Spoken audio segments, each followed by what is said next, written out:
14ನೇ ವಾಕ್ಯಕ್ಕೆ ನಮ್ಮ ಸತ್ಯವೇದ ನಾವು ತಿರುಗಿಸೋಣ. 3:14. ಕ್ರಿಸ್ತ ಯೇಸುವಿನಲ್ಲಿ ಅನ್ಯ ಜನರಿಗೆ ಉಂಟಾಗುವಂತೆಯೂ ದೇವರು ವಾಗ್ದಾನ ಮಾಡಿದ ಆತ್ಮನು ನಮಗೆ ನಂಬಿಕೆಯ ಮೂಲಕ ದೊರಕುವಂತೆಯೂ ಕ್ರಿಸ್ತನು ನಮ್ಮ ನಿಮಿತ್ತ ಶಾಪವಾಗಿ ಧರ್ಮಶಾಸ್ತ್ರದಲ್ಲಿ ಹೇಳಿರುವ ಶಾಪದೊಳಗಿಂದ ನಮ್ಮನ್ನು ಬಿಡಿಸಿದನು. ಓಕೆ, ಕ್ರಿಸ್ತ ಯೇಸುವಿನಲ್ಲಿ ಅನ್ಯ ಜನರಿಗೆ ಉಂಟಾಗುವಂತೆ. ಏನು ಅನ್ಯ ಜನರಿಗೆ ಉಂಟಾಗುವಂತೆ? ಅದು ಉಂಟಾಗುವಂತೆ ನಮಗೆ ಗೊತ್ತಾಗಬೇಕಾದ್ರೆ ಅದರ 13ನೇ ವಾಕ್ಯ, ಮೇಲಿನ ವಾಕ್ಯವನ್ನು ನಾವು ಓದಿದರೆ ನಮಗೆ ಗೊತ್ತಾಗ್ತಿದೆ. ಏನಂತೆ? ಅಬ್ರಹಾಮನಿಗೆ ಉಂಟಾದ ಆಶೀರ್ವಾದವು, ವಾಕ್ಯ ಹೇಳ್ತಿದೆ, ಅಬ್ರಹಾಮನಿಗೆ ಉಂಟಾದ ಆಶೀರ್ವಾದವು ಕ್ರಿಸ್ತ ಯೇಸುವಿನಲ್ಲಿ ಅನ್ಯ ಜನರಿಗೆ ಉಂಟಾಗುವಂತೆಯೂ. ಸಾಕು. ಅಬ್ರಹಾಮನಿಗೆ ಸಿಕ್ಕ ಆಶೀರ್ವಾದ ಕ್ರಿಸ್ತ ಯೇಸುವಿನಲ್ಲಿ ಅನ್ಯ ಜನರಿಗೂ ಸಹ ಉಂಟಾಗುವಂತೆಯೂ. Wow, beautiful. ಒಂದ್ಸರಿ ನಿಮ್ಮೆಲ್ಲ ನಿಮ್ಮ ತಲೆಗಳನ್ನೇ ಚೆನ್ನಾಗಿ ಕಡೆ ನೋಡ್ರಿ. Look at to me.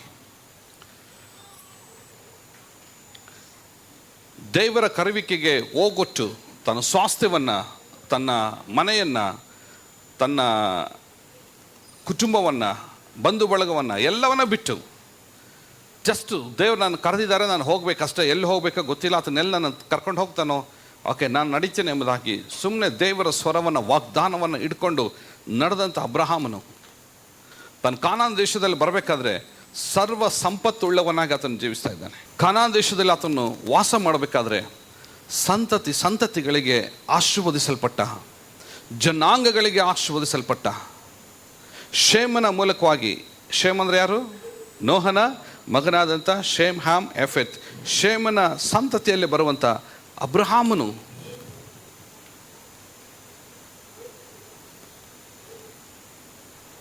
ದೇವರಿಂದ ಆಶೀರ್ವದಿಸಲ್ಪಟ್ಟು ಪರಲೋಕದಲ್ಲಿರುವಂಥ ನಿತ್ಯ ನಿವಾಸವನ್ನು ಎದುರು ನೋಡುತ್ತಾ ಗುಡಾರಗಳಲ್ಲಿ ವಾಸ ಮಾಡ್ತಾ ಪರಲೋಕದ ಆ ನಿತ್ಯ ನಿವಾಸಕ್ಕಾಗಿ ಕಾಯುತ್ತಾ ಇದ್ದಂಥ ಆ ಅಬ್ರಹಾಮನ ಆಶೀರ್ವಾದಕ್ಕೆ ತಂದೆಯಾದ ದೇವರು ನಮ್ಮನ್ನೆಲ್ಲರನ್ನೂ ಪಾಲುಗಾರರು ಮತ್ತು ಬಾಧ್ಯರನ್ನಾಗಿ ಮಾಡೋದಕ್ಕೋಸ್ಕರ, we are all inherits of the blessings of the Abraham. ಅಬ್ರಹಾಮನ ಆಶೀರ್ವಾದದಲ್ಲಿ ನಾವು ಸಹ ಪಾಲುಗಾರರಾಗುವುದಕ್ಕೋಸ್ಕರ. ಹಲೋ, ಚೆನ್ನಾಗಿ ತಿಳ್ಕೊಡ್ರಿ. ಇವತ್ತು ನಮಗೆ ಯಾರು ಪಾಲುಗಾರನಾಗಿ ಮಾಡೋದಿಲ್ಲ ರೀ. ನನ್ನ ಆಸ್ತಿಯಲ್ಲಿ ನಾನು ನಿಮಗೆ ಪಾಲುಗಾರನ ಮಾಡ್ತೀನಿ ಎಂಬುದಾಗಿ ಹೇಳೋರು ಯಾರಿದ್ದಾರೆ? ಇವತ್ತು ತುಂಬ ಕಡಿಮೆ ಜನ ಇದ್ದಾರೆ. ಸೇವೆಗೋಸ್ಕರ ಕೊಡುವಂಥವ್ರು ಎಷ್ಟು ಜನ ಇದ್ದಾರೆ? ತುಂಬ ಕಡಿಮೆ ಜನ ಇದ್ದಾರೆ. ಪಾಸ 2 ಎಕರೆ ಹೊಲ ಇದೆ, 1 ಎಕರೆ ನಿಮಗೆ ಕೊಟ್ಟುಬಿಡ್ತೀನಿ ಸೇವೆಗೋಸ್ಕರ, ಇಲ್ಲ ಚರ್ಚ್ ಕಟ್ಟ್ರಿ. ಪಾಲುಗಾರರದು, ಪಾಲುಗಾರನಾಗಿ ಮಾಡೋದು. ಆ ಥರ ಇದ್ದಾರೆ, ಇಲ್ಲ ಅಂತ ನಾನು ಹೇಳ್ತಿಲ್ಲ. ಸಾಕಷ್ಟು ಜನರಿದ್ದಾರೆ. ಇವತ್ತು ಕೆಲವು ಹಳ್ಳಿಗಳಲ್ಲೆಲ್ಲ ಸಭೆಗಳು ಕಟ್ಟಲ್ಪಟ್ಟಿದೆ ಅಂತ ನೋಡಬೇಕಾದ್ರೆ ಅದು ವಿಶ್ವಾಸಿಗಳು, ಪಾಸ ನಮ್ಮದು ಕಣ ಇದೆ, ದೊಡ್ಡ ಕಣ ಇದೆ, ದೊಡ್ಡ ಹೊಲ ಇದೆ, ಯೂಸ್ ಮಾಡ್ಕೊಳ್ರಿ ಇದನ್ನು. ಎಷ್ಟು ಜನರು ಬರ್ಕೊಟ್ಬಿಟ್ಟಿದ್ದಾರೆ, ಮನೆಯೇ ಬರ್ಕೊಟ್ಬಿಟ್ಟಿದ್ದಾರೆ. ನನಗೆ 3 ಮನೆ ಇದೆ, 1 ಮನೆ ನೀವು ತೊಗೊಂಡ್ಬಿಡ್ರಿ. ಆ ಮನೆ ಮೇಲೆ ಇವು ಚರ್ಚ್ಗಳೆಲ್ಲ ಕಟ್ಟಲ್ಪಟ್ಟಿವೆ. ಪಾಲುಗಾರನಾಗಿ ಮಾಡೋದು ನೋಡ್ರಿ. ನಾವು ಏನೇ ಪಾಲುಗಾರನಾಗಿ ಮಾಡಿದ್ರು, ಹಣ ಕೊಟ್ಟರು, ಆಸ್ತಿ ಕೊಟ್ಟರು, ಬಂಗಾರ ಕೊಟ್ಟರು, ಓಕೆ. ಮೊನ್ನೆ ಇಲ್ಲೊಬ್ರು ಸ್ತ್ರೀ ಕೂತ್ಕೊಂಡಿದ್ದಾರೆ, ಕಿವಿಯಾಗಿಂದ ಓಲೆ ಬೀಜ ಹಾಕ್ಬಿಟ್ಟಾರೆ ಕಾಣಿಕೆಯಲ್ಲಿ. ನನಗೆ ಗೊತ್ತಾಯ್ತದೆ ಯಾರು ಹಾಕಿದ್ದಾರೆ ಅಂತಂದೇಳಿ. ಮತ್ತೆ ಪ್ರಾರ್ಥನೆ ಮಾಡಿ ಪ್ರೀತಿಯಿಂದ, ನೀನು ಬಂಗಾರದಲ್ಲಿ ನಮಗೂ ಕೂಡ ಪಾಲ್ಗಾರನಾಗಿ ಮಾಡಿದಕ್ಕಾಗಿ ಥ್ಯಾಂಕ್ ಯು ಅಮ್ಮ. ಇದು ನಿನ್ನ ಪಾಲಲ್ಲಿ ನನ್ನ ಕಡೆಯಿಂದ ನಿನಗೆ, ಅಣ್ಣನ ಕಡೆಯಿಂದ ತಂಗಿಗೊಂದು ಬ್ಲೆಸ್ಸಿಂಗ್ ಅಂತಂದೇಳಿ, ಮತ್ತು ನಾನು ಇದು ನಿನ್ನ ಕಿವಿಯಲ್ಲಿದ್ದೇನೆ ಚಂದ ಅಂತಂದೇಳಿ ಮತ್ತು ನಾನು ಅವ್ರಿಗೆ ವಾಪಸ್ ಕೊಟ್ಟೆ. ನಾನು ಮನಸ್ಸಿದೆಯಲ್ಲ ಕೊಡಬೇಕಂತ, ಪಾಲ್ಗಾರನಾಗಿ ಮಾಡಬೇಕೆಂಬುದಾಗ ಮನಸ್ಸಿದೆಯಲ್ಲ, ಅದು ಹ್ಯಾಟ್ಸ್ ಆಫ್ ಹೇಳ್ತೀನಿ ನಾವು. ಪಾಲ್ಗಾರನಾಗಿ ಮಾಡೋದು ದೊಡ್ಡ ಆಶೀರ್ವಾದ ರೀ. ನಾವು ಏನೇ ಮಾಡಿದ್ರೂ ಈ ಭೂಲೋಕಕ್ಕೆ ಸಂಬಂಧಪಟ್ಟ ಆಶೀರ್ವಾದಗಳಲ್ಲೇ ಪಾಲ್ಗಾರನಾಗಿ ಮಾಡ್ತಾಯಿದ್ವಿ. ಒಂದು ವಾಕ್ಯವನ್ನು ಓದೋಣ. ಇಬ್ರಿಯರಿಗೆ ಬರೆದ ಪತ್ರಿಕೆ 11ನೇ ಅಧ್ಯಾಯ 8ನೇ ವಾಕ್ಯ. ನಂಬಿಕೆಯಿಂದಲೇ ಅಬ್ರಹಾಮನು ಕರೆಯಲ್ಪಟ್ಟ ಕೂಡಲೇ ಕರೆದಾತನ ಮಾತನ್ನು ಕೇಳಿ ತಾನು ಬಾಧ್ಯವಾಗಿ ಹೊಂದಬೇಕಾಗಿದ್ದ ಸ್ಥಳಕ್ಕೆ ಹೊರಟು ಹೋದನು. ತಾನು ಹೋಗಬೇಕಾದ ಸ್ಥಳವು ಯಾವುದೆಂದು ತಿಳಿಯದೆ ಹೊರಟು ಹೋದನು.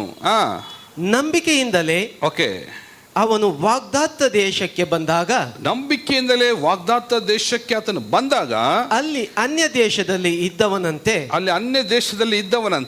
ಡೇರೆಗಳಲ್ಲಿ ಇದ್ದುಕೊಂಡು ಪ್ರವಾಸಿಯಾಗಿ ಬದುಕಿದನು. ಹೆಂಗ್ ಬದುಕಿದಂತೆ ಅವನು?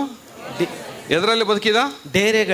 ಡೇರೆಗಳಲ್ಲಿ ಪ್ರವಾಸಿಯಾಗಿ ಬದುಕಿದಂತ. ದೇವರು ಹೇಳ್ತಾರೆ, ಅಬ್ರಹಾಂ, ನೀನು ಎಷ್ಟು ದೂರ ನಡಿತೀಯೋ ನಡಿ, ಪೂರ್ವ, ಪಶ್ಚಿಮ, ದಕ್ಷಿಣ, ಉತ್ತರ, ನೀನು ಎಲ್ಲಿ ಯಾವ ಭಾಗದಲ್ಲಿ ನಡಿತೀಯೋ ನೀನು ನಡಿ, ಆ ಭೂಮಿ ಎಲ್ಲ ನಾನು ನಿನಗೆ ಕೊಡುತ್ತೇನೆಲ್ಲ ಕೊಟ್ಟಿದ್ದೇನೆ. ನಾನು ನಿನಗೆ ಕೊಟ್ಬಿಟ್ಟು ನಾನು ನಿನಗೆ ಆ ಭೂಮಿನೆಲ್ಲ ನಾನು ನಿನಗೆ ಸ್ವಂತವಾಗಿ ನಾನು ಮಾಡ್ತೀನಿ, ಅದು ನಿಂದೆ. ನೀನು ಈ ಭೂಮಿಗೆ ಬಾಧ್ಯನಾಗಿದ್ದೆ ಇವಾಗ. ಆದರೆ ಅವನು ಹೆಂಗೆ ಬದುಕಿದ? How he lived.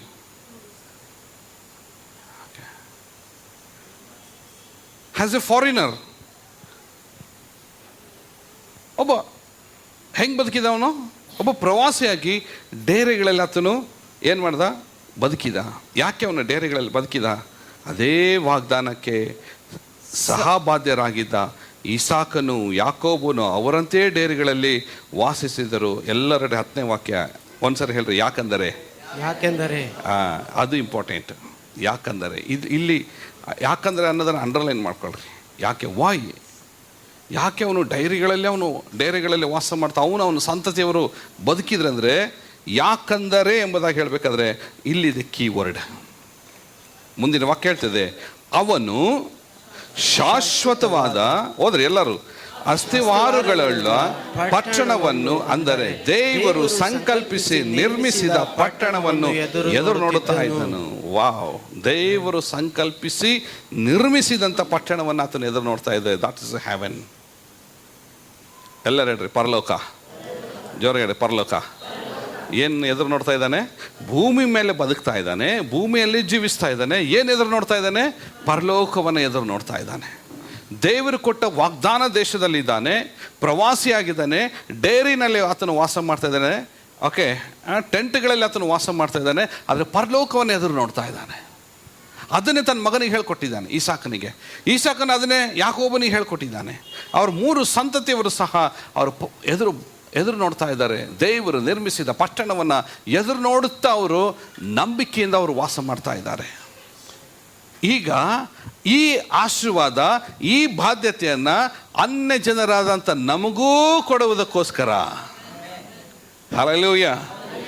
ಈಗ ನನಗೊಂದು ಮಾತು ಹೇಳ್ರಿ, ಅಬ್ರಹಾಮನ ಪರಲೋಕಕ್ಕೆ ಹೋದ್ನಾ? ಪರದೇಶಿನಲ್ಲಿ ಹೋದ. ನ್ಯೂ ಟೆಸ್ಟ್ಮೆಂಟಲ್ಲಿ ನಮಗೆ ಸಿಗ್ತೈತೆ ಅದು. ಯಾರು ಕೂಗಿ ಹೇಳ್ತಾ ಇದ್ದಾರೆ? ಐಶ್ವರ್ಯವಂತನ ಕೂಗಿ ಹೇಳ್ತಾನೆ, ಅಬ್ರಹಾಮನೇ. ಎಲ್ಲಿ ನೋಡಿ ಹೇಳ್ತಾ ಇದ್ದಾನೆ? ಅವನು ಯಾವುದನ್ನು ನಿರೀಕ್ಷಿಸ್ತಾ ಇದ್ನೋ, ಯಾವುದನ್ನು ಎದುರು ನೋಡ್ತಾ ಇದ್ನೋ ಆ ವಾಗ್ದಾನ ದೇಶಕ್ಕೆ ಆತನು ಸೇರಿದ್ದಾನೆ. ಭೂಲೋಕದಲ್ಲಿ ಪ್ರವಾಸಿಯಾಗಿ ಜೀವಿಸ್ತಾ ಇದ್ದಾನೆ, ಭೂಲೋಕದಲ್ಲಿ ಡೈರೆಗಳಲ್ಲಿ ಆತನು ವಾಸ ಮಾಡ್ತಾ ಇದ್ದಾನೆ, ಪರಲೋಕವನ್ನು ಎದುರು ನೋಡ್ತಾ ಇದ್ದಾನೆ, ನಿತ್ಯ ಬಾಧ್ಯವನ್ನು ನೋಡ್ತಾ ಇದ್ದಾನೆ, ದೇವರು ಕಟ್ಟಿದ ಅಸ್ಥಿವಾರ ಹಾಕಿದಂಥ ಆ ಪಟ್ಟಣವನ್ನು ಎದುರು ನೋಡ್ತಾ ಇದ್ದಾನೆ. ಒಂದು ಸಮಯ ಬಂತು, ದೇವರ ಆ ಸ್ಥಳಕ್ಕೆ ಆತನ ನಡೆಸಿಬಿಟ್ರು. ಅವನ ನಂಬಿಕೆ ಅದರಲ್ಲಿ ಪರಿಪೂರ್ಣವಾಯಿತು, ಫುಲ್ಫಿಲ್ ಆಯಿತು. ಈಗ ದೇವರೇನು ಮಾಡ್ತಾ ಇದ್ದಾನೆ ಅಂದರೆ, ಆ ವಾಗ್ದಾನಕ್ಕೆ ನಿಮ್ಮನ್ನು ಎಲ್ಲರನ್ನೂ ಬಾಧ್ಯರನ್ನಾಗಿ ಮಾಡೋದಕ್ಕೋಸ್ಕರ ಅನ್ಯ ಜನರಾದಂಥ ನಮ್ಮನ್ನು ಆರಿಸಿ ತೆಗೆದುಕೊಂಡು ಅಬ್ರಹಾಮನಿಗೂ ಅನ್ಯ ಜನರಾದಂಥ ನಮಗೂ ಮಧ್ಯದಲ್ಲಿ ಯೇಸು ಸ್ವಾಮಿನ ತಂದು ನಿಲ್ಲಿಸ್ತಾ ಇದ್ದಾನೆ. Wow, hallelujah. ಕ್ರಿಸ್ತನ ನಮಗೆ ಏನಾಗಿದ್ದಾನೆ? ನಮ್ಮನ್ನು ಆ ಬಾಧ್ಯರನ್ನಾಗಿ ಮಾಡೋದಕ್ಕೋಸ್ಕರ ತಾನು ಮರಕ್ಕೆ ತೂಗ ಹಾಕಲ್ಪಟ್ಟು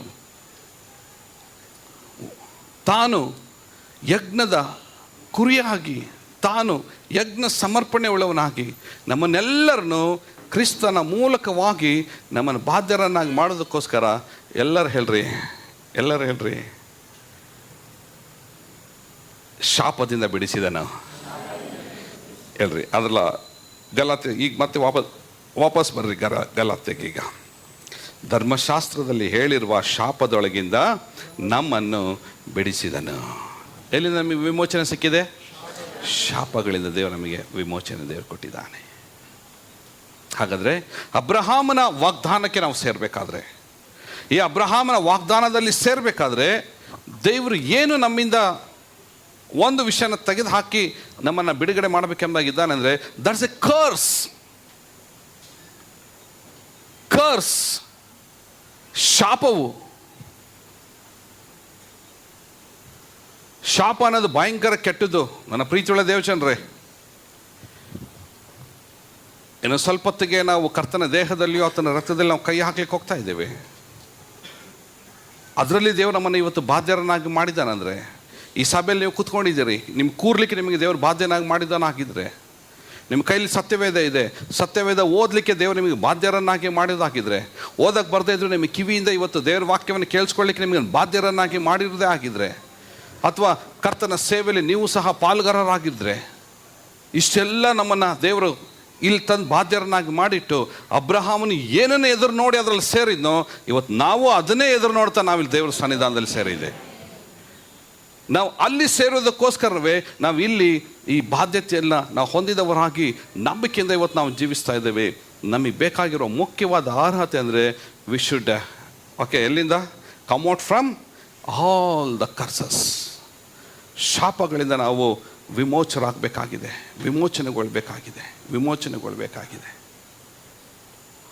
ಶಾಪ ಅನ್ನೋದು ಅದು ಕೇವಲ ಒಬ್ಬ ವ್ಯಕ್ತಿಯಲ್ಲಿ ಮಾತ್ರ ಅಳೆದು ಹೋಗೋದಿಲ್ಲರಿ. ಶಾಪ ಅನ್ನೋದು ಅದು ಸಂತತಿಗೆ ಹರಿದು ಹೋಗುವಂಥದ್ದಾಗಿದೆ.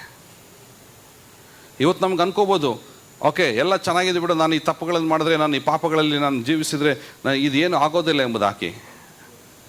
ಸ್ವಲ್ಪ ದಿನಗಳಲ್ಲಿ ಗೊತ್ತಾಗ್ತಿದೆ ಅದು ಮಕ್ಕಳ ಮೇಲೆ ಹೇಗೆ ಪರಿಣಾಮ ಬೀಳ್ತಿದೆ, ಮೊಮ್ಮಕ್ಕಳ ಮೇಲೆ ಹೇಗೆ ಪರಿಣಾಮ ಬೀಳ್ತಿದೆ, ನಿಮ್ಮ ಆಸ್ತಿ ಮೇಲೆ ಹೇಗೆ ಪರಿಣಾಮ ಬೀಳ್ತಿದೆ, ನಿಮ್ಮ ಹಣದ ಮೇಲೆ ಹೇಗೆ ಪರಿಣಾಮ ಬೀಳ್ತಿದೆ, ನಿಮ್ಮ ಆರೋಗ್ಯದ ಮೇಲೆ ಹೇಗೆ ಪರಿಣಾಮ ಬೀಳ್ತಿದೆ. Wow, that's very very dangerous.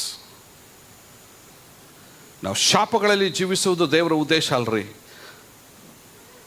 ಅದಕ್ಕೆ ದೇವರು ಏನು ಮಾಡ್ತಾ ಇದೆ ಅಂದರೆ, ವಿಗ್ರಹದಿಂದ ತುಂಬಿದಂಥ ಕಸ್ದಿಯರ ಊರಿಂದ ಆತನನ್ನು ಕರೆದನು. Abraham, leave it this place. ಈ ಒಂದು ಪ್ರದೇಶವನ್ನು ನೀನು ಬಿಟ್ಟು ಹೊರಗೆ ಬಾ. ಇವತ್ತು ದೇವರ ಸ್ವರವು ಇದೇ ಆಗಿದೆ. ದೇವರು ಈ ಮುಂಚಾನ ವೇಳೆಯಲ್ಲಿ ದೇವರು ನಿಮಗೂ ಕೂಡ ಹೇಳ್ತಿದ್ದಾನೆ, ಆ ಶಾಪವಾದಂಥ ಸಂಗತಿಗಳಿಂದ ಬಿಟ್ಟು ಹೊರಗೆ ಬಾ. ಅಬ್ರಾಹ್ಮನಿಗೆ ದೇವರು ಹೇಳ್ತಾರೆ, ನಾನು ತೋರಿಸುವ ದೇಶಕ್ಕೆ ನೀನು ಹೋಗು. ಅವನೇನು ಮಾಡಿದ, ಕರೆದ ಕೂಡಲೇ ಅವನು ಆ ಪಟ್ಟಣವನ್ನು ಬಿಟ್ಟು ಹೊರಟು ಹೋದನು. ನನಗನ್ನಿಸ್ತಾ ಇತ್ತು, ಯಾಕೆ ಅವನು ತಕ್ಷಣ ಆ ರೀತಿಯಾಗಿ ಆತನ ಪ್ರತಿಕ್ರಿಯಿಸಿದನಂದರೆ, ಅವನಿಗೆ ಮೋಸ್ಟ್ಲಿ ನನಗನ್ಸುತ್ತೆ ಆ ಪಟ್ಟಣದ ಶಾಪ ನೋಡಿ ನೋಡಿ ನೋಡಿ ನೋಡಿ ಸಾಕಾಗ್ಬಿಟ್ಟಿತ್ತು ಅವನಿಗೆ. ಅವನ ಮನಸ್ಸಲ್ಲಿ ಅನ್ಕೊತಾ ಇದ್ದಾನೆ, ಈ ಪಟ್ಟಣ ಬಿಟ್ಟು ಹೋಗ್ಬಿಡೋಣ, ನಾವು ಈ ಊರು ಬಿಟ್ಟು ಹೋಗ್ಬಿಡೋಣ. ಓಕೆ, ಮೆಲ್ಲಕ್ಕೆ ಅವ್ರ ನೈಟು ಪಕ್ಕದಲ್ಲಿದ್ದಂಥ ಸಾರಾ ಮೇಡಮ್ ಹತ್ರ ಮಾತಾಡಿರ್ಬೋದು, ಮೇಡಮ್ ನನಗೆ ಯಾಕೋ ಏನೋ ಒಂಥರ ಸಮಾಧಾನ ಇಲ್ಲ ಈ ಪಟ್ಟಣದಲ್ಲಿ ಇರಲಿಕ್ಕೆ, ಹೋಗ್ಬಿಡೋಣ ಅಂತ ಅನ್ನಿಸ್ತಾ ಇತ್ತು ನನಗೆ, ಏನು ಮಾಡೋಣ. ಅವಾಗೆ ಪಾಪ ಹೆಣ್ಣು ಹೃದಯ ಅಲ್ಲ, ಅದು ತಾಯಿ ಹೃದಯ ಅಲ್ಲ, ಎಲ್ಲ ಯೋಚನೆ ಮಾಡಿದಾಳೆ. ಆಸ್ತಿ, ಇಷ್ಟೊಂದು ಕೆಲಸ, ಇದು ಎಲ್ಲ ಬಿಟ್ಟು ಎಲ್ಲಪ್ಪ ಹೋಗ್ತೀಯ. ಮೊನ್ನೆ ನಾನು ಇದೇ ಥರ ನನ್ನ ಹೆಂಡ್ತಿಗೆ ಒಂದು ಮಾತು ಕೇಳಿದೆ ರೂಬಿಗೆ, ಈ ಮನೆ ಬಿಟ್ಟು ನಾನು ಬೇರೆ ಮನೆ ಮಾಡ್ತೀನಿ ಅಂತ ತಕ್ಷಣ, ಯಾಕಪ್ಪ ತಲೆ ಕೆಟ್ಟೈತೆ ನಿನಗೆ, ಸುಮ್ಮನಿದ್ಬಿಡು ಇನ್ನೂ 2 ವರ್ಷ ಬೇಡಮ್ಮ, ಇಷ್ಟೊಂದು ಹಣ ಕೊಡ್ತಾ ಇದ್ದೀವಿ, ಇನ್ನೂ ಒಳ್ಳೆ ಮನೆ ಸಿಗುತ್ತೆ, ಯಾಕೋ ಒಂಥರ ಏನೋ ಕಂಜೆಸ್ಟ್ ಅಂತ ಅನ್ನಿಸ್ತೈತೆ ನನಗೆ ಯಾಕೋ ಇಲ್ಲಿ ಬಂದಿನ ಮೇಲೆ ಅಂತ ತಕ್ಷಣ ಸುಮ್ಮನಿದ್ಬಿಡು. ಫುಲ್ ಆವಾಜು. ಏನಂದ್ರೆ ಹೇಳ್ರಿ ಅವಳು, ಸುಮ್ಮನಿದ್ದೀನಿ ಈಗ. ಓಕೆ, ಯಾಕಂದರೆ ನೋಡ್ರಿ, ಅವಳಿಗೆ ಗೊತ್ತು ಯಾಕೆ ನಾನು ಸುಮ್ಮನಿರೋ ಅಂತ ಹೇಳ್ತಿದ್ರು ಅಂದರೆ, ರೋಶ್ನಿ ಎಜುಕೇಷನ್ ಇದೆ, ಸ್ಕೂಲ್ ಹತ್ರ ಇದೆ, ಎಲ್ಲ ಇಲ್ಲೇ ಸಿಗ್ತಿದೆ, ನಾವೆಲ್ಲರೂ ಹೋದರೆ ಅಲ್ಲೇ ಮಾಮ ಇದ್ದಾರೆ, ಅತ್ತೆ ಇದ್ದಾರೆ, ತಕ್ಷಣ ಅಲ್ಲಿ ಅಟ್ಲೀಸ್ಟ್ ಮಕ್ಕಳನ್ನ ಅವ್ರು ಟೇಕ್ ಕೇರ್ ಮಾಡ್ತಾರೆ. ಸೊ ಇದೆಲ್ಲ ಯಾವ ಹೃದಯ ಇದು? ದ ಹಾರ್ಟ್ ಆಫ್ ಮದರ್, ತಾಯಿಯ ಹೃದಯ. ಇದೆಲ್ಲ ತಾಯಿ ಹೃದಯ, ಇದನ್ನೆಲ್ಲವನ್ನ ಓಕೆ ಪರಿಸ್ಥಿತಿನ ಅವಲೋಕಿಸ್ತಾರೆ. ಇವರು ತಾಯಿ ಹೃದಯನ ತಾಯಿ ನೋಡ್ತಾ ಇದ್ದಾಳೆ, ಆದರೆ ತಂದೆ ಹೃದಯವನ್ನು ನೋಡ್ತಾ ಇದ್ದಾನೆ. ಅಬ್ರಾಹ್ಮನ್ಗೆ ಅಲ್ಲಿ ಅವತ್ತು ಅದೇ ಆಗಿತ್ತು. ಎಕ್ಸಾಕ್ಟ್ಲಿ, ಅಬ್ರಾಹ್ಮನ್ಗೂ ಅದೇ ಆಗಿದೆ. ಏನಂದರೆ ಅವ್ನು ತಂದೆ ಹೃದಯ ನೋಡ್ತಾನೆ. ದೇವ್ರು ಬಂದು ಹೇಳ್ತಾನೆ, Abraham, can you leave this place, ಈ ಪ್ಲೇಸನ್ನು ನೀನು ಬಿಡ್ತೀಯಾ ಅಂತ ತಕ್ಷಣ, ಅಬ್ಬೋ ಸ್ವಾಮಿ ಸ್ತೋತ್ರ ಬಂತವನು. ಕರೆಕ್ಟಾಗಿ ಹೇಳ್ತೀನಿ ನಾನು ಈ ತಕ್ಷಣ. ಆಮೇಲೆ ಹೋಗಿ ಹೇಳ್ತೆ, ದೇವ್ರು ಹೇಳಿದ್ದಾರೆ ಈಗ ಈ ಪ್ಲೇಸ್ ಬಿಡಬೇಕಂತೆ, ನಾನು ದೇವ್ರು ಹೇಳಿ ನಾನು ಹೋಗ್ಬೇಕು ಇಲ್ಲಿಂದ ಅಂದ ತಕ್ಷಣ. ಆಮೇಲೆ ನಿಜವಾಗೂ ಕರೆ ಯಾ ಕರೆ ನಿಜವಾಗೂ ಬಿಟ್ಟು ಹೋಗ್ತೀನಿ ನಾನು. ಡಿಸೈಡ್ ಮಾಡಿಬಿಟ್ಟ ಅವ್ನು, ಪಕ್ಕಾ ಡಿಸೈಡ್ ಮಾಡಿಬಿಟ್ಟ. ತನ್ನ ಎಲ್ಲ ಆಳುಗಳನ್ನೆಲ್ಲ ಕರೆದ, ತನ್ನ ಮ್ಯಾನೇಜರ್ ಕರೆದ, ಎಲ್ಲರನ್ನೂ ಕರೆದ. ತನ್ನ ಎಲಿಯೇಜರ್ ತನ್ನ ಮ್ಯಾನೇಜರ್, ಹೌಸ್ ಕೀಪರ್ ಅಲ್ಲ ಎಲ್ಲ, manager come pack everything. Mostly ಅವತ್ತೇನಾಗಿದೆ, ಮೇಡಮ್ ಅವ್ರು ಇರಲಿಲ್ಲ, ಎಲ್ಲೋ ಹೋಗಿದ್ರೇನೋ ಅವ್ರು ಯಾವುದೋ ರಿಲೇಷನ್ ಮನೆಗೆ. ಬಂದು ನೋಡಿ ಒಂದೇ ಸತಿ ಹಾರ್ಟ್ ಅಟ್ಯಾಕ್ ಆಗ್ಬಿಡೈತೆ ಅವರಿಗೆ. ಯಾಕಂದ್ರೆ ಮನೆಯೆಲ್ಲ ಪ್ಯಾಕ್ ಮಾಡಕತ್ತಾರೆ ಇವರು. ಏನಂತಲೇ ಕೇಳಿದ ತಕ್ಷಣ ಹೋಗ್ತಾಯಿದ್ದೀವಿ ನಾವು ಇಲ್ಲಿಂದ ಅಂದ ತಕ್ಷಣ ನಾನು ನೀನು ಬರಬೇಕು, ನೀನೇನು ಚಿಂತೆ ಮಾಡಬೇಡ, ನಿನ್ನ ಬಟ್ಟೆ ಎಲ್ಲ ನಾವು ಪ್ಯಾಕ್ ಮಾಡಿಬಿಟ್ಟಿವಿ, ನಿಮ್ಮ ಬಟ್ಟೆ ಎಲ್ಲ ನಾವು ಪ್ಯಾಕ್ ಮಾಡಿಬಿಟ್ಟಿವಿ, ಎಲ್ಲ ರೆಡಿ ಆಗಿಬಿಟ್ಟಿದೆ ಅಂದ ತಕ್ಷಣ ಹಿಂಗೆ ನೋಡಿದ್ರೆ ಲೋಟನ ಅಣ್ಣನ ಮಗ ಅವನು ರೆಡಿ ಆಗ್ತಾಯಿದ್ದಾನೆ, ಗಡ ಗಡ ಗಡ, ಅವನು ಹೇಳ್ತಿ ಎಲ್ಲರೂ ರೆಡಿ ಆಗ್ತಾಯಿದ್ದಾರೆ ಅಷ್ಟು. ಅವನ ಉದ್ದೇಶ ಏನಾಗಿತ್ತಂದರೆ ಎಲ್ಲರನ್ನೂ ಬಾಧ್ಯರನ್ನಾಗಿ ಮಾಡಬೇಕಾಗಿತ್ತು ಅವನು. Praise the lord. ತನ್ನ ಎಂಟೈರ್ ಫ್ಯಾಮ್ಲಿನೇ ವಾಗ್ದಾನ ದೇಶಕ್ಕೆ ಬಾಧ್ಯರನ್ನಾಗಿ ಮಾಡಬೇಕಾಗಿತ್ತು. ಕರೆದಿದ್ಯಾರು? The owner of Abraham. But ಹೋಗಿದ್ಯಾರು? ಎಂಟೈರ್ ಇಡೀ ಫ್ಯಾಮ್ಲಿನೇ ಹೋದ್ರು ಅವರು. ಹಲ್ಲೆಲೂಯ. ಆದರೆ ಆ ವಾಗ್ದಾನ ದೇಶಕ್ಕೆ ಹೋಗಬೇಕಾದ್ರೆ ಅವರಿದ್ದ ದೇಶ ಬಿಡಬೇಕಾಗಿತ್ತು, ಅವರಿರೋ ಪರಿಸ್ಥಿತಿ ಬಿಡಬೇಕಾಗಿತ್ತು, ಅಲ್ಲಿದ್ದಂಥ ಕಲ್ಚರ್ ಬಿಡಬೇಕಾಗಿತ್ತು, ಅಲ್ಲಿದ್ದಂಥ ಶಾಪಕರವಾದ ಎಲ್ಲ ಸಂಗತಿಗಳನ್ನ ಅವ್ರು ಬಿಡಬೇಕಾಗಿತ್ತು ರೀ ಅಷ್ಟೇ. ಒಬ್ಬ ಅಬ್ರಹಾಮನ ಮೂಲಕವಾಗಿ ಇಡೀ ಸರ್ವಸ್ವವನ್ನು ತೆಗೆದುಕೊಂಡು ಸೀದಾ ಹೋಗಿ ಕಾನಾನ್ ದೇಶದಲ್ಲಿ ಹೋಗಿ ಡೇರೆಗಳಲ್ಲಿದ್ದ ಇವರೆಲ್ಲ ಅನ್ಕೊಂಡ್ಬಿಟ್ರು, ಅಲ್ಲಿ ಹೋಗಿದ ತಕ್ಷಣ 3 ಸ್ಟಾರ್ ಬಿಲ್ಡಿಂಗ್ ಕಟ್ತಾನೆ, 5 ಸ್ಟಾರ್ ಬಿಲ್ಡಿಂಗ್ ಕಟ್ತಾನೆ, ಓಕೆ, ಏನು ರಾಯಲ್ ಆಗಿರ್ಬೋದು, ಓಕೆ, ಎಲ್ಲರೂ ವಾಗ್ದಾನ ದೇಶಕ್ಕೆ ಬಂದಿದ್ದಾರೆ, ಇವಾಗ ಒಳ್ಳೆ ನೀರಿದೆ, ಸಂಪತ್ತಿದೆ, ಎಲ್ಲ ಇದೆ ಅಂತ, ನೀ ದನ ಕುರಿ ಬೆಳ್ಳಿ ಬಂಗಾರ ಬಹು ಐಶ್ವರ್ಯವಂತನಾಗಿದೆ ಅಂತ ದೇವ್ರ ವಾಕ್ಯ ಹೇಳ್ತಿದೆ. ಹೇಳ್ರಿ ಒಂದ್ಸರಿ ಜೋರಾಗಿ. ಜನ ಎಲ್ಲ ಅನ್ಕೊಂಡ್ಬಿಟ್ರು 3 ಸ್ಟಾರ್ ಪ್ಯಾಲೇಸ್ ಕಟ್ತಾನೆ ಇವನು, ರಾಯಲ್ ಆಗಿರ್ಬೋದಂತ. ಎಲಿಯೇಜರ್ ಮ್ಯಾನೇಜರ್ ಅನ್ಕೊಂಡಿರ್ಬೋದು ಎಂಥ ಬಿಲ್ಡಿಂಗ್ ಕಟ್ಬೋದು ನಾವು ಅಂತ ಇಮ್ಯಾಜಿನೇಷನ್ ಮಾಡ್ತಾ ಇದ್ದ. ವಾವ್, ಮೋಸ್ಟ್ಲಿ ಕಟ್ತಾನೆ ವಿಧಾನಸೌಧ ಅಂತದೇ ಬಿಲ್ಡಿಂಗ್ ಕಟ್ಟಿಬಿಡ್ತಾನೆ ಇವನು. ಹೆಂಗೆ ನಮಗೆಲ್ಲ ಎಂತಿಂಥ ಮನೆ, ಏನು ಸ್ವಿಮ್ಮಿಂಗ್ ಫುಲ್ಲು, ಇದು ವಾವ್ ಹೆಂಗಿರ್ಬೋದು ಮನೆ ಅಂತಂದು ಎಲ್ಲರೂ ಅಂದ್ಕೊಂಡು ಬಂದಾರ. ಆದರೆ 1 ವರ್ಷ ಆಯಿತು, 2 ವರ್ಷ ಆಯಿತು, 3 ವರ್ಷ ಆಯಿತು, ಆ ಡೇರಿದ ಹೊರಗೆ ಬರ್ತಾಯಿಲ್ಲ ಇವರು. ಡೇರಿ ಒಳಗೆ ಇದ್ದಾರೆ, ಅಷ್ಟರು ಡೇರಿ ಒಳಗಡೆ ಇದ್ದಾರೆ. ಓಕೆ, ಗುಸು ಮಾತಾಡಿರ್ಬೋದು ಮೆಲ್ಲಕ್ಕೆ. ಲೋಟನ ಸೇವಕರೆಲ್ಲ, ಅಲ್ಲ ಏನಕ್ಕೆ ಬಂದ್ವಿ ನಾವು ಇಲ್ಲಿಗೆ? ಅಲ್ಲೂ ಬಿಲ್ಡಿಂಗ್ಗಳಲ್ಲಿ ಇದ್ವಿ ನಾವು, 3 star, 1st floor, 2nd floor, 3rd floor. ನೀನಿಲ್ಲಿದ್ದ, ನೀನು 6th ಫ್ಲೋರು, ನೀನು ಅಲ್ಲಿದ್ದೆ, ಇಲ್ಲೆಲ್ಲಿದೆಯಾ? ಬೀದಾಗ ಮಕ್ಕಣಕತ್ತಿ ಅಲ್ಲಿ. ಒಂದು ಕೆಲಸ ಮಾಡಿಬಿಡೋಣ, ಇಲ್ಲೇ ಪಕ್ಕದಲ್ಲಿ ಒಂದು ಸಿಟಿ ಇದೆ. ಯಾವ ಸಿಟಿ? ಸೊದೋಮ್ ಗೊಮೋರ ಸಿಟಿ ಇದೆ. Beautiful city, very beautiful city, ಹಚ್ಚ ಹಸಿರಾಗಿ ನೀರಾವರಿ ಆಗಿದೆ. ಅಲ್ಲೋಗಿ ಒಂದಿಷ್ಟು ಲ್ಯಾಂಡ್ ತೊಗೊಂಡು, okay, 1st floor, 2nd floor, 3rd floor building ಎಲ್ಲ ಕಟ್ಕೊಂಡು ಅಲ್ಲಿ ಇದ್ಬಿಡೋಣ ಅಂತಂದೇಳಿ, ಓಕೆ, ಮೆಲ್ಲಕ್ಕೆ ಅವ್ರ ಮ್ಯಾನೇಜರ್ಗಳೆಲ್ಲ ಹೋಗಿ ಯಾರಿಗೆ ಕಿವಿ ಚುಚ್ಚಿದ್ರು? ಯಾರಿಗೆ? ಜೋರಾಗಿ ಹೇಳ್ರಿ, ಇನ್ನೊಂದು ಸತಿ ಹೇಳ್ರಿ. ಅಲ್ಲ, ಅವನ ಹೆಂಡ್ತಿಗೆ ಹೇಳಿದ ತಕ್ಷಣ ರಾತ್ರಿ ಬಂದು ಟಕ್ಕನೆ ಹಿಂಗೆ ಹೊಡೆದ, ಇಲ್ಲಿ ಬಂದು ಏನಿಲ್ಲಿ ಬರೀ ಒಣ ಹುಲ್ ತಿನ್ನೋದಾಗಿತ್ತು, ಇಲ್ಲಿ ಅಲ್ಲಿ ಹಸಿರು ಹುಲ್ಲು ಐತಲ್ಲಿ, ಅಲ್ಲಿಗೆ ಹೋಗೋಣ. ಹೌದಾ, ನನಗೂ ಹಂಗೆ ಅನ್ನಿಸ್ತಿತ್ತು ಕಣೆ, ಮುಗೀತು, ಪಿಕ್ಚರ್ ಬಿಡ್ತಲ್ಲಿ. ಅವ್ರಿಗೇನಾಯ್ತು, ಅವ್ರಿಗೂ ಅಬ್ರಹಾಮನ ಇವ್ರಿಗೆ ಜಗಳಾಗಿ ಡಿಪಾರ್ಟ್ ಆಗೋಗ್ಬಿಟ್ರು ಅವರು. ನಾವು ನೋಡ್ರಿ, ಕೆಲವೊಂದು ಸರಿ ಏನಾಗಿರ್ತದೆ ಅಂದರೆ, ರೈಟ್, ಕರೆಕ್ಟ್, ನಾವೆಲ್ಲ ಪರಿಸ್ಥಿತಿಗಳನ್ನು ಬಿಟ್ಟು ಬಂದಿರ್ತೀವಿ, ಆದರೆ ಕೆಲವು ಬಿಡಬೇಕಾಗಿದ್ದಂಥ ಸಂಗತಿಗಳನ್ನು ಹೊತ್ಕೊಂಡ್ಬಂದಿರ್ತೀವಿ. ನಾವು ಚರ್ಚ್ ಒಳಗೆ ಬಂದಿರ್ತೀವಿ, ದೀಕ್ಷಾಸನ ಆಗಿರ್ತೈತೆ ಎಲ್ಲ, ಇನ್ನೂ ಕೆಲವು ಬಿಡಬೇಕಾಗಿರೋ ವಿಷಯಗಳನ್ನ ನಾವು ಬಿಟ್ಟಿರಲ್ಲ. ಅದಕ್ಕೆ ದೇವ್ರು ಏನು ಮಾಡ್ತಾರೆ? ಕಾನ್ಫ್ಲಿಕ್ಟ್, ಜಗಳಗಳಂತಂದು ಹಾಕ್ತಾರೆ. ಸಮ್ಟೈಮ್ಸ್ ಒಳಗೇ ಒಂದು ಯುದ್ಧ ಆಗ್ತದೆ, ಕೆಲವು ಪರಿಸ್ಥಿತಿಗಳನ್ನು ಎದುರಿಸ್ಬೇಕಾಗ್ತದೆ. ಅದು ಅನಾರೋಗ್ಯವಾಗಿರ್ಬೋದು, ಲಾಸ್ ಆಗಿರ್ಬೋದು, ಓಕೆ, ಕೆಲವು ಫ್ಯಾಮಿಲಿ ಡಿಸ್ಪ್ಯೂಟ್ ಆಗಿರ್ಬೋದು, ಓಕೆ, ದೆನ್ ಮಕ್ಕಳ ವಿಷಯದಲ್ಲಿ ಆಗಿರ್ಬೋದು, ಗಂಡ ಹೆಂಡತಿ. ಸಮ್ಟೈಮ್ಸ್ ದೇವ್ರು ನಮ್ಮನ್ನು ಮೋಲ್ಡ್ ಮಾಡಲಿಕ್ಕೆ ಏನೋ ಒಂದು ಮಾಡೋನಾಗಿರ್ತಾನೆ. ಶಿಲ್ಪಿ ತಾನು ಕೆತ್ತೋದಕ್ಕಿಂತ ಮುಂಚೆ, ತಾನು ಶಿಲ್ಪ ಮಾಡೋದಕ್ಕಿಂತ ಮುಂಚೆ ಅವನು ದೇಹವನ್ನು ಒಂದು ಪರ್ಫೆಕ್ಟ್ ಆಕಾರಕ್ಕೆ ತಂದು ಮುಖ ಮಾತ್ರ ಹಾಕಿ ಬಿಟ್ಟಿರ್ತಾನೆ. ಅವನು ತಲೆಯೆಲ್ಲ ಮಾಡಿರ್ತಾನೆ, ಬಟ್ ಇದಿಷ್ಟು ಫೇಸ್ ಆಗೇ ಬಿಟ್ಟಿರ್ತಾನೆ ಅವನು. ಓಕೆ, ದೆನ್ ಅವನೊಂದು ಇಮ್ಯಾಜಿನೇಷನ್, ಇದಕ್ಕೆ ತುಂಬ ಟೈಮ್ ತೊಗೊಳ್ಬೇಕು. ಇದಕ್ಕೆ ಈ ಮುಖ ಮಾಡಲಿಕ್ಕೆ ಸಾಕಷ್ಟು ಟೈಮ್ ತೊಗೊಳ್ಬೇಕು. ಇದಕ್ಕೆ ದೇಹನ ಆಗೋಗ್ಬಿಡ್ತಿದೆ, ಕೈ ಕಾಲು, ಓಕೆ, ಎಲ್ಲ ಎದೆ ಭಾಗ ಹೊಟ್ಟೆ ಎಲ್ಲ ರೆಡಿ ಆಗೋಗ್ಬಿಡ್ತಿದೆ, ಬಟ್ ಮುಖ ಮಾತ್ರ ಎಕ್ಸಾಕ್ಟ್ ಫಿನಿಶಿಂಗ್ ಬರಬೇಕು, ಪಕ್ಕಾ ಫಿನಿಶಿಂಗ್ ಬರಬೇಕು. ಓಕೆ, ಆಮೇಲೆ ಕೆತ್ತಕ್ಕೋಗೋಣ ಹಿಂಗೆ ಇದು ಮಾಡಿಬಿಟ್ರೆ ಹೆಂಗೆ ಕಾಣ್ತೈತೆ ಅದು. ದೇಹ ಎಲ್ಲ ಚೆನ್ನಾಗಿದೆ, ಮುಖ ಮಾತ್ರ ಹೆಂಗೆ ಇದ್ಬಿಟ್ರೆ ಹೆಂಗಿರ್ತೈತೆ, ಇಲ್ಲ ಹಿಂಗಿದ್ರೆ ಹೆಂಗಿರ್ತೈತೆ, ಹಿಂಗೆ ಮಾಡಿಬಿಟ್ರೆ ಹೆಂಗಿರ್ತೈತೆ ಅಲ್ವಾ? ಎಷ್ಟು ಅಸಹ್ಯ ಕಾಣ್ತೈತೆ ನೋಡ್ರಿ ಅದು. ನಾನು ಮೊನ್ನೆ ಒಂದು ವಿಡಿಯೋ ನೋಡ್ತಿದ್ದೆ, ಇದ್ರದ್ದು ಬೇಲೂರ್ದು ಒಂದು ನೋಡ್ತಿದ್ದೆ. ಅವ್ನು ಹಿಂಗೆ ತೋರಿಸ್ತಾನೆ, ಸರ್ ಅವಳ ಮುಖ ನೋಡ್ರಿ, ಬಿಸಿಲಿಂದ ಬಂದಿದ್ದಲ್ಲ, ಟಯರ್ಡ್ ಆಗಿದೆ, ಆ ಟಯರ್ಡ್ನೆಸ್ ಮುಖದಲ್ಲಿ ತೋರಿಸಿದಾರೆ ನೋಡ್ರಿ. ಅಂದರೆ ಹಿಂಗೆ ಮುಖ ಅದು ನೋಡ್ರಿ. ಅವಳು ಅದಕ್ಕೆ ಟಯರ್ಡ್ ಆಗಿದ್ದಕ್ಕೆ ಕಣ್ಣು ಅರ್ಧ, ಶಿಲ್ಪಿ ನೋಡ್ರಿ ಕಣ್ಣು ಅರ್ಧ ಮುಚ್ಚಿದ್ದಾನೆ, ಅದೆಷ್ಟು ಟಯರ್ಡ್ನೆಸ್ ಕಾಣ್ತದೆ ನೋಡ್ರಿ ಆ ಮುಖದಲ್ಲಿ. ಆಮೇಲೆ ನೋಡ್ರಿ ಅವ್ನು ಸಿಟ್ಟು ಬಂದಿದೆ ನೋಡ್ರಿ, ಎಷ್ಟು ಸಿಟ್ಟು ಬಂದಿದೆ ಅನ್ನೋದಕ್ಕೆ ಕಾರಣ ಏನಂದರೆ ಕಣ್ಣುಗುಡ್ಡೆ ಹೊರಗೆ ಬಂದಿದೆ. ಹಿಂಗೆ ಕಣ್ಣುಗುಡ್ಡೆ ಹೊರಗೆ, ಶಿಲ್ಪಿ ನೋಡ್ರಿ ಎಷ್ಟು ಚೆನ್ನಾಗಿ ಅದನ್ನು ಕೆತ್ತಿದ್ದಾನೆ, ಕಣ್ಣುಗುಡ್ಡೆ ಏನಾಗಿದೆ ಹೊರಗೆ ಬಂದಿದೆ. ವಾವ್, ದೇವರು ಇವತ್ತು ನಮ್ಮನ್ನು ಮೋಲ್ಡ್ ಮಾಡೋನಾಗಿದ್ದಾನೆ ರೀ. ಹಲ್ಲೆಲೂಯಾ. ನಮ್ಮನ್ನು ಬ್ಯೂಟಿಫುಲ್ಲಾಗಿ ದೇವರು ನಮ್ಮನ್ನು ಆರ್ಟ್ ಮಾಡೋನಾಗಿದ್ದಾನೆ. ಮಾಡುವ ಉದ್ದೇಶ ಒಂದೇ ಒಂದು ರೀ, ನಾನು ಹೇಳ್ತೀನಿ ಚೆನ್ನಾಗಿ ತಿಳ್ಕೊಡ್ರಿ.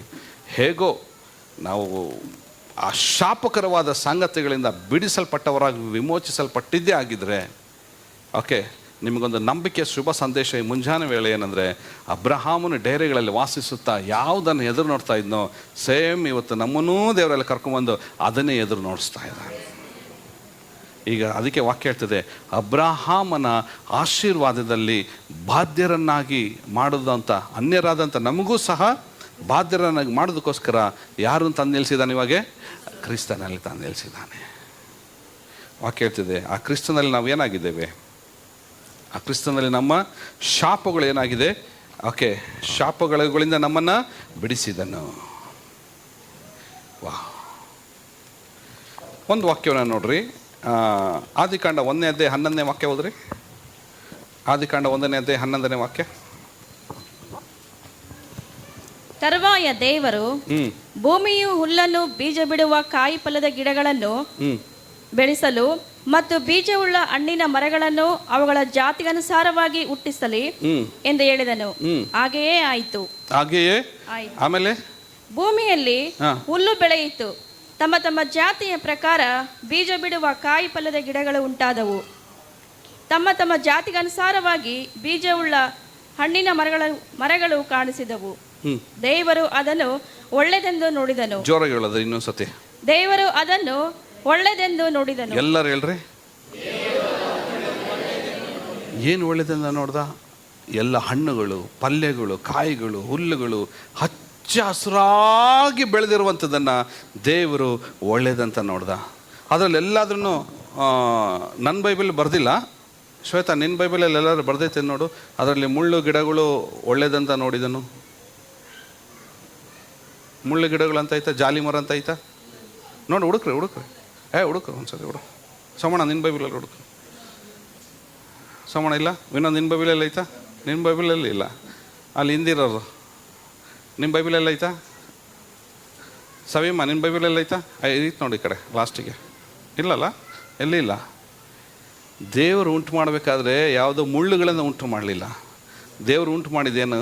ಎಲ್ಲ ಹಣ್ಣುಗಳು, ಕಾಯಿ ಪಲ್ಯಗಳನ್ನು ಅವನ್ನೆಲ್ಲ ಉಂಟು ಮಾಡಿದಾಗ ನೋಡ್ರಿ, ಚೆನ್ನಾಗಿ ತಿಳ್ಕೊಡ್ರಿ, ಅಲ್ಲಿ ಎಲ್ಲಿ ಮುಳ್ಳಿನ ಗಿಡ ಇರಲಿಲ್ಲ ರೀ. ಇದು ದೇವ್ರದ್ದು ಉದ್ದೇಶನೇ ಆಗಿರಲಿಲ್ಲ ರೀ. ಇದು ಉದ್ದೇಶನೇ ಆಗಿರಲಿಲ್ಲ. ಇದು ದೇವ್ರದ್ದು ಉದ್ದೇಶ ಏನಾಗಿತ್ತು? ಎಲ್ಲ ಒಳ್ಳೇದಾಗಿರುವಂಥ ಹಣ್ಣುಗಳನ್ನು ದೇವ್ರ ಮನುಷ್ಯನಿಗೆ ಕೊಟ್ಟಾರಿ. ಏನಾಯಿತು? ಓಕೆ, ಈಗ ಹೋದ್ರಿ 3ನೇ ಅಧ್ಯಾಯ 17ನೇ ವಾಕ್ಯ.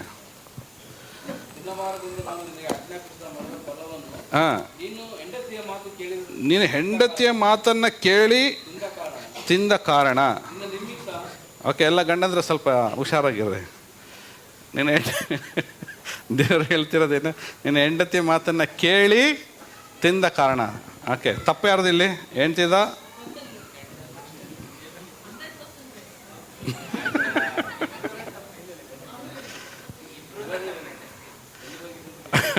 ಓಕೆ ಓಕೆ ಹಾಂ, ಇಲ್ಲಿ ಹೇಳ್ತಿದೆ ಏನಂತೆ? ನೀನು ಹೆಂಡತಿ ಮಾತನ್ನ ಕೇಳಿ ನೀನು ತಿಂದಿದ್ದರಿಂದ ಏನಾಯ್ತು? ಮುಂದೆ ಯಾವುದು? ನಿನ್ನ ನಿಮಿತ್ತ ಭೂಮಿಗೆ ಶಾಪ ಬಂತು. ಭೂಮಿಗೆ ಶಾಪ ಬಂತು. ಒಂದು, ನಿನ್ನ ಜೀವಮಾನವೆಲ್ಲ ದುಡಿದು ಸಾಕು, ನಿನ್ನ ಜೀವಮಾನವೆಲ್ಲ. ಎರಡನೇದು, ನೀನೇ ದುಡಿದು ಭೂಮಿಯ ಹುಟ್ಟುವಳಿಯನ್ನು ತಿನ್ಬೇಕು. ಆಮೇಲೆ ಆ ಭೂಮಿಯಲ್ಲಿ ಮುಳ್ಳು ಗಿಡಗಳು, ಕಳೆಗಳು ಬಹಳವಾಗಿ ಹುಟ್ಟುವವು. ವಾ, ಆ ಭೂಮಿಯಲ್ಲಿ ಏನು ಹುಟ್ಟುವಂತೆ? ಮುಳ್ಳು ಗಿಡಗಳು ಮತ್ತೆ ಕಳೆಗಳು ಬಹಳವಾಗಿ ಹುಟ್ಟುವವು. This is all the curse. ಆಶೀರ್ವಾದದ ಜೊತೆಗೆ ಶಾಪವು ಮಿಕ್ಸ್ ಆಗ್ತಾ ಇದೆ. ನೀವು ಚೆನ್ನಾಗಿ ತಿಳ್ಕೊಡ್ರಿ, ಒಂದು ಹೊಲ ಇದೆ ಅಂತ ತಿಳ್ಕೊಡ್ರಿ. ಒಂದು ಹೊಲ, ಆ ಹೊಲ ಫಾರ್ ಎಕ್ಸಾಂಪಲ್ ಅದು ಒಂದು ಶೇಂಗಾದ ಹೊಲ ಅಂತ ಇಟ್ಕೊಳ್ಳೋಣ. ಓಕೆ, ಕಡಲೆ ಬೀಜ ಅಂತೀವಲ್ಲ ಅಥವಾ ಶೇಂಗಾ ಬೀಜ ಅಂತೀವಿ. ಒಂದು ಶೇಂಗಾದ ಹೊಲ ಬೆಳೆದಿದೆ, ಚೆನ್ನಾಗಿ ಬೆಳೆದಿದೆ, ಎಲ್ಲ ಕಡೆ ಹಚ್ಚ ಹಸುರಾಗಿ ಬೆಳೆದಿದೆ. ಒಂದು ಸರ್ಟನ್ ಟೈಮ್ ತನಕ ಬಿಟ್ಬಿಡ್ರಿ. ಅದರೊಳಗೆ ಏನಾಗ್ತದೆ ಗೊತ್ತಾ, ಸ್ಟಾರ್ಟಿಂಗು ಕಳೆಗಳು ಬೆಳೀಲಿಕ್ಕೆ ಸ್ಟಾರ್ಟ್ ಆಗ್ತಿದೆ.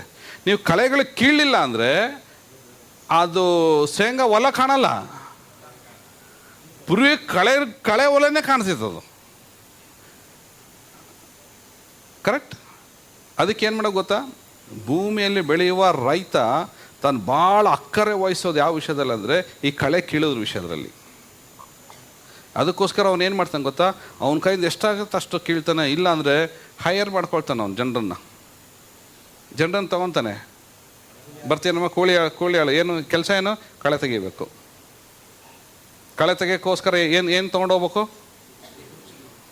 ಕುರ್ಚಿಗೆ ಅಂತಾರೆ ಅದಕ್ಕೆ. ಕುರ್ಚಿಗೆ ಆಮೇಲೆ ಮತ್ತೇನು, ಒಂದು ಕುಡುಗೋಲು ಕುರ್ಚಿಗೆ ತೊಗೊಂಡು, ಅಂದರೆ ಒಂದು ಹರಿತವಾದಂಥ ಆಯುಧವನ್ನು ತೆಗೆದುಕೊಂಡು ಹೋಗಿ ಎಬ್ಬಿ ಇದ್ರ ಬೇರೆ ಸಮೇತ ಕಿತ್ತು ಬಿಸಾಕಿ ಎಲ್ಲ ಒಂದು ಗುಡ್ಡೆ ಮಾಡಿ ಕಡ್ಡೆ ಕೆರೆದು ಬೆಂಕಿ ಹಚ್ತಾರೆ.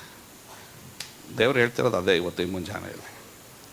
ಅಬ್ರಹಾಮನ ಜೊತೆಗೆ ನಾವು ಬಾಧ್ಯರಾಗಲಿಕ್ಕೆ ಹೋಗ್ತಾ ಇರುವಂಥ ನಮಗೆ ದೇವ್ರು ಹೇಳೋ ವಿಷಯ ಏನಂದರೆ, ನಿನ್ನ ಕಳೆಗಳನ್ನು ಕಿತ್ತಾಕು. ಇಲ್ಲಾಂದರೆ ನಾವು ಬಾಧ್ಯತೆಗೆ ಹೋಗ್ಲಿಕ್ಕೆ ಸಾಧ್ಯ ಇಲ್ಲ ರೀ. ಇಲ್ಲಿ ಎದುರು ನೋಡ್ಕೊಂತ ಇಲ್ಲೇ ಇದ್ದು ಬಿಡ್ತೀವಿ ಅಷ್ಟೇ, ಎದುರು ನೋಡ್ತಾ ಇದ್ದೀವಿ ಅಷ್ಟೇ. ಎದುರು ನೋಡೋದು ಬೇರೆ, ಒಳಗಡೆ ಬರೋದು ಬೇರೆ. ಉದಾಹರಣೆ ಏನಂದರೆ, ರೋಡಲ್ಲಿ ನಿಂತ್ಕೊಂಡ್ರೆ ನಮ್ಮ ಚರ್ಚ್ ಕಾಣ್ತೈತಿ ಅಲ್ಲಿ. ಓಕೆ, ಅಲ್ಲಿಂದ ವಾವ್ ಚರ್ಚ್ ಕಾಣ್ತದೆ ನನಗೆ, ಧನ್ಯನೇ ಅದೇ ಸ್ತೋತ್ರ. ಪ್ರತಿ ವಾರ ಬರೋದು ಚರ್ಚ್ ಕಾಣ್ತು, ಹಲ್ಲೆಲೂಯಾ ಸ್ತೋತ್ರ. ಮತ್ತು ಮುಂದಿನ ವಾರ ಹಲ್ಲೆಲೂಯಾ ಚರ್ಚ್ ಕಾಣ್ತು ಸ್ತೋತ್ರ. ಹಿಂಗಂದ್ರೆ ಏನು ಅರ್ಥ ಹೇಳ್ರಿ? ಯಾಕೆ ಹಿಂಗಂದ್ರೆ ಏನು ಪ್ರಯೋಜನ ಇಲ್ಲ. ಏನು ಮಾಡ್ಬೇಕು ಅದಕ್ಕೆ? ಚರ್ಚ್ ಒಳಗೆ ಬರಬೇಕು, ಸ್ಟೆಪ್ಸ್ ಹತ್ತಬೇಕು, ಸೀನಾಯಿ ಬೆಟ್ಟ ಥರ ಮೇಲೆತ್ತಿ ಇಲ್ಲಿ ಬರಬೇಕು. ಇಲ್ಲಿ ಬಂದು ಚರ್ಚ್ ಒಳಗೆ ಕಾಲಿಟ್ಟಿದ ತಕ್ಷಣ ಎಲ್ಲ ದೇವ್ರ ಮಕ್ಕಳು ಕಾಣ್ತಾರೆ ಇಲ್ಲಿ. ಹಲ್ಲೆಲೂಯಾ. ಇಲ್ಲಿ ದೇವ್ರ ಪ್ರಸನ್ನತೆಯನ್ನು ನೋಡ್ತೀರಾ, ದೇವ್ರ ಕಾರ್ಯ ನೋಡ್ತೀರಾ, ದೇವ್ರ ಅದ್ಭುತ ನೋಡ್ತೀರಾ, ದೇವ್ರ ಸ್ತುತಿ ಆರಾಧನೆಗಳನ್ನು ನೀವು ನೋಡ್ತೀರಾ, ವಾಕ್ಯಗಳನ್ನು ನೋಡ್ತೀರಾ. Okay, praise the lord. ಈ ಒಂದು ಮಹಿಮೇಲೆ ನಾವೆಲ್ಲರೂ ನಾವು ಒಟ್ಟಾಗಿ ಸೇರುವಂಥವ್ರಾಗಿರ್ತೇವೆ. ಇಲ್ಲಿ ನಾವು ನೋಡ್ರಿ, ಆಮೇಲೆ ನಿಮಗೋಸ್ಕರ ಸೀಟ್ ರಿಸರ್ವ್ ಆಗಿರ್ತೈತೆ, ನೀವು ಬಂದು ಸೀಟ್ನಲ್ಲಿ ಕುತ್ಕೊಳ್ತೀರಾ ನೀವು. Exactly in the same way ನಾವು ಇಲ್ಲೇ ಕುತ್ಕೊಂಡು ಪರಲೋಕಲ್ಲ ಐತೆ ಹಲ್ಲೆಲೂಯಾ ಸ್ತೋತ್ರ. ಯಾರು ಕೇಳಿದೆ, ಎಲ್ಲಿ ಹೋಗ್ತೀಯಪ್ಪ ನೀನು? ಪರಲೋಕಕ್ಕೆ ಹೋಗ್ತೀನಿ ನಾನು. ಇದೆಲ್ಲ ಯಾರಲ್ಲಿ ಸಿಕ್ಕಿದೆ ಅಂದರೆ, ಒಬ್ಬ ಮನುಷ್ಯನು ಮರಕ್ಕೆ ತೂಗು ಹಾಕಲ್ಪಟ್ಟು ನಮ್ಮ ಶಾಪಗಳನ್ನು ವಿಮೋಚನೆ ಮಾಡಿದ್ದ ಒಂದೇ ಒಂದು ಕಾರಣದಿಂದ ಇಷ್ಟೆಲ್ಲ ಬಾಧ್ಯತೆಗಳನ್ನ ದೇವರು ನಮಗೆ ಕೊಟ್ಟಿದ್ದಾರೆ. ಯಾರಾದ್ರೂ ಹೇಳ್ರಿ ಆಮೇನ್? ಎಲ್ಲರೂ ಹೇಳ್ರಿ, ನಾನು ಬಾಧ್ಯನು. ನೀವು ಪಕ್ಕದಲ್ಲಿ ನೋಡ್ರಿ, ನೀವು ಬಾಧ್ಯರು. Okay, hallelujah. ಎಲ್ಲಿಗೆ ಬಾಧ್ಯರು ನಾವೀಗ? ಅಬ್ರಹಾಮನ ಆಶೀರ್ವಾದಗಳಲ್ಲಿ ಬಾಧ್ಯರಾಗಿ. ಏನು ಅಬ್ರಹಾಮನ ಎದುರು ನೋಡ್ತಾ ಇದ್ದಂತೆ? ದೇವರು ಕಟ್ಟಿದ ಅಸ್ಥಿವಾರವುಳ್ಳ ಪಟ್ಟಣವನ್ನು ಎದುರು ನೋಡ್ತಾ ಇದ್ದ. ಅಬ್ರಹಾಮನ ಹತ್ರ ಬಂದಿದ್ದ ತಕ್ಷಣ ಸಿಗೋ ಆಶೀರ್ವಾದ ಏನು ಗೊತ್ತಾ? ಬೆಳ್ಳಿ ಬಂಗಾರ ಅಲ್ಲ. ಅಲ್ಲಿ ಹೋದ್ರೆ ನಿಮ್ಗೆ ಸಿಗೋದ್ರೆ ಟೆಂಟಲ್ಲಿ ಮಕ್ಕಬೇಕು. ಅದಕ್ಕೆ ದೇವರು ಅಬ್ರಹಾಮ್ ಕರೆದೇನದು. ಯಾಕೆ ನನ್ನ ಜೊತೆಗೆ ಎಲ್ಲ ಜನ ಬರ್ತಾ ಇದ್ದಾರೆ ಗೊತ್ತಾ? ಯಾಕೆ ಎಲ್ಲ ಸೇರ್ಕೊಳ್ತಾ ಇದ್ದಾರೆ ಅಂದರೆ, ಓಕೆ, ಅಲ್ಲಿ ಎದುರು ನೋಡಿ. ಅದಕ್ಕೆ ತಂದೆಯಾದ ದೇವರು ನೋಡಿದ್ರು, ಇದಕ್ಕೆ ಯಾರು ಬಾಧ್ಯರಾಗಿದ್ದಾರೆ? ಅಬ್ರಹಾಮನ ಸಂತತಿಯವರೇ ಬಂದರು, ಯಹೂದ್ಯರು ಮಾತ್ರ ಬಂದರು. ಈಗ ಸ್ವಾಮಿಗೆ ಭಾಳ ಖುಷಿಯಾಗಿ ಹೋಗ್ಬಿಡ್ತು. ಅನ್ಯರು ಇದ್ದಾರಲ್ಲ ಪಾಪ, ಅವ್ರನ್ನ ಏನು ಮಾಡೋಣ, ಅವ್ರನ್ನ ಈ ಪರಲೋಕ ರಾಜ್ಯಕ್ಕೆ ಬಾಧ್ಯರನ್ನಾಗಿ ಮಾಡೋಣ. ಬಟ್ ಎಲ್ಲ ಶಾಪಗಳಲ್ಲಿ ಇದ್ದಾರಪ್ಪ ಅಷ್ಟರು. ಅದಕ್ಕೆ ತಂದೆಯಾದ ದೇವರು ನೋಡಿದ್ರು, ಎಲ್ಲ ಶಾಪಗಳಲ್ಲಿ ಇದ್ದಾರೆ, ಏನು ಮಾಡೋಣ ಅಂದಿದ್ದ ತಕ್ಷಣ ಆಮೇಲೆ ಪರಲೋಕದಲ್ಲಿ ಒಂದು ಡಿಸ್ಕಸ್ ನಡೀತಾ ಇದೆ. ಒಂದು ಕಡೆ ಅಬ್ರಹಾಮನು ಅವನ ಸಂತತಿಯವರೆಲ್ಲರೂ ಬಾಧ್ಯರಾಗಿದ್ದಾರೆ, ಈ ಕಡೆ ಎಲ್ಲ ಅನ್ಯವರು ಇದ್ದಾರೆ. ಇವ್ರನ್ನ ಹೆಂಗೆ ನಾನು ಸೇರಿಸೋದು? Very simple. ಅದಕ್ಕೆ ತಂದೆಯಾದ ದೇವರು ಹಿಂಗೆ ಅವ್ನ ಮಗನ ನೋಡಿದ್ರು. ಯಾರನ್ನ? ಜೀಸಸ್ ನೋಡಿದ್ರು. ಮೈ ಸನ್, ಕ್ಯಾನ್ ಯು ಗೋ ಅಂದ ತಕ್ಷಣ, what daddy, what you talking about ಅಂದ ತಕ್ಷಣ, I want to send you. Why? Because I loved so much. ನಾನು ಇವ್ರನ್ನ ತುಂಬ ಪ್ರೀತಿಸ್ತಾ ಇದ್ದೇನೆ. ಜಾನ್ 3:16. ಕಮನ್ ಸಂಬಂಧ ದೇವರ ಲೋಕದ ಮೇಲೆ ಎಷ್ಟೋ ಪ್ರೀತಿ. ಸಾಕು, ತನ್ನ ದೇವ್ರ ಮೇಲೆ ಲೋಕದ ಮೇಲೆ ಎಷ್ಟೋ ಪ್ರೀತಿಯನ್ನು ಇಟ್ಟ. ಅವಾಗ ಈಗ ಏನು ಮಾಡ್ದ, ಸಣ್ಣ ಕ್ಯಾನ್ ಯು ಗೋ ಅಂದ ತಕ್ಷಣ ಯೇಸ್ವಾಮಿ ಒಂದು ತಿರುಗಿ ಮಾತಾಡಲಿಲ್ಲ. Yes I will go, yes I will go, ನಾನು ಹೋಗ್ತೀನಿ. ಯೇಸ್ವಾಮಿ ಯಾವ ತಂದೆಯ ಹೃದಯ ಇತ್ತೋ ಯೇಸು ಸ್ವಾಮಿ ಅದೇ ತಂದೆಯ ಕರುಣೆ ಹೃದಯದಿಂದನೇ ಆತನು ಹುಟ್ಟಿದ. ಕರುಣೆಯಿಂದನೇ ಜನರನ್ನು ಪ್ರೀತಿಸಿದ, ಕರುಣೆಯಿಂದ ಜನರನ್ನು ಸ್ವೀಕರಿಸಿದ, ಕರುಣೆಯಿಂದನೇ ಅದ್ಭುತವನ್ನು ಮಾಡ್ದ, ಕರುಣೆಯಿಂದಲೇ ಅವರಿಗೆ ಹೊಟ್ಟೆ ತುಂಬ ಊಟವನ್ನು ಕೊಟ್ಟ, ಕರುಣೆಯಿಂದಲೇ ತಂದೆಯ ರಾಜ್ಯದ ವಿಷಯಗಳನ್ನು ಬೋಧಿಸಿದ, ಕರುಣೆಯಿಂದಲೇ ಚಾಟಿ ಹೊಡೆತಗಳನ್ನು ಸಹಿಸಿಕೊಂಡ, ಕರುಣೆಯಿಂದಲೇ ಮುಳ್ಳಿನ ಕಿರೀಟವನ್ನು ಆತನು ಹೊತ್ತುಕೊಂಡ, ಕರುಣೆಯಿಂದಲೇ ಭಾರವಾದ 150 ಕಿಲೋ ವೆಯ್ಟ್ ಶಿಲ್ಬೆನ ಹೊತ್ತುಕೊಂಡು ಆ ಗ್ರಾವೆಲ್ ಮುಳ್ಳು ದಾರಿಯಲ್ಲಿ ಆತನು ನಡೆದ, ಕರುಣೆಯಿಂದಲೇ ಕೈ ಕಾಲುಗಳ ಮೊಳೆಯನ್ನು ಜಡಿಸ್ಕೊಂಡ, ಕರುಣೆಯಿಂದಲೇ ತಂದೆಯೇ ಅವ್ರೇನು ಮಾಡ್ತಾಯಿದ್ದಾರೋ ಅವ್ರು ಅರಿಯೋರವ್ರನ್ನ ಕ್ಷಮಿಸೆಂಬುದಾಗಿ ಕೂಗಿದ. ಅದೇ ಕರುಣೆಯಿಂದ ನನ್ನ ಆತ್ಮವನ್ನು ನಿನ್ನ ಕೈಯಲ್ಲಿ ಒಪ್ಪಿಸ್ತೇನೆ, ತೀರಿತು ಸಮಾಪ್ತಿ ಎಂಬುದಾಗಿ ಹೇಳಿ ತನ್ನ ಪ್ರಾಣವನ್ನು ಕೊಡೋದ್ರ ಮೂಲಕವಾಗಿ ಆ ಕ್ರಿಸ್ತನಲ್ಲಿ ನಮ್ಮನ್ನೆಲ್ಲರನ್ನೂ ಅಬ್ರಹಾಮನ ಆಶೀರ್ವಾದ ಜೊತೆಗೆ ಇವತ್ತು ನಮ್ಮನ್ನು ಬಾಧ್ಯರನ್ನಾಗಿ ಮಾಡಿದ್ದಾನೆ. ವಾ, ಹಲ್ಲೆಲೂಯಾ, ಹಲ್ಲೆಲೂಯಾ. ವಾ, ವಿ ಶುಡ್ ಕ್ಲೆನ್ಸ್. ನಾವು ವಿಮೋಚಿಸಲ್ಪಡಬೇಕು, ಶುದ್ಧರಾಗಬೇಕಾಗಿದೆ. ಇಲ್ಲಾಂದರೆ ದೇವರು ಯಾವುದು ಒಳ್ಳೇದಂತ ನೋಡಿದ್ನೋ ನಿನ್ನ ಅವಿಧೇಯತೆಯಿಂದ ಮುಳ್ಳುಗಳು ಕಳೆಗಳು ಹುಟ್ಟುತ್ತವೆ.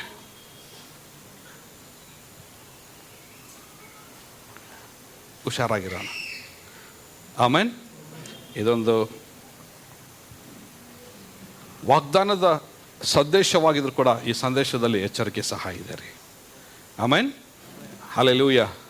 ಇವತ್ತು ನಾವು ಯಾವ ಸ್ಥಿತಿಯಲ್ಲಿ ಇದ್ದೇವೆ ಅದು ನಮ್ಮ ಡೇರೆ ಆಗಿದೆ ಅಷ್ಟೇ. ಕಷ್ಟ ಇದೆ, ನಮಗೆ ಯಾವುದು ಸ್ಟ್ಯಾಂಡರ್ಡ್ ಇಲ್ಲದೆ ಇದ್ದಿರ್ಬೋದು, ಬಾಡಿಗೆ ಮನೆಯಲ್ಲಿ ಇದ್ದಿರ್ಬೋದು,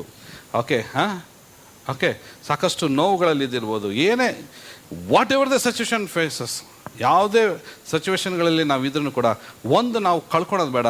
ಅಬ್ರಹಾಮನ ಯಾವುದ್ರ ಮೇಲೆ ಕಣ್ಣಿಟ್ಟಿದ್ನೋ, ಯಾವುದನ್ನು ನಿರೀಕ್ಷಿಸಿ ಆತನು ಜೀವಿಸ್ತಾ ಇದ್ನೋ ಆ ನಿರೀಕ್ಷೆಯನ್ನು ತಂದೆಯಾದ ದೇವರು ತನ್ನ ಮಗನಾದ ಯೇಸುವಿನಲ್ಲಿ ನಮ್ಮ ಶಾಪಗಳಿಂದ ವಿಮೋಚಿಸಿ ಆ ಬಾಧ್ಯತೆಯನ್ನು ದೇವರು ಎದುರು ನೋಡುವವರಾಗಿ ದೇವರು ಮಾಡಿದ.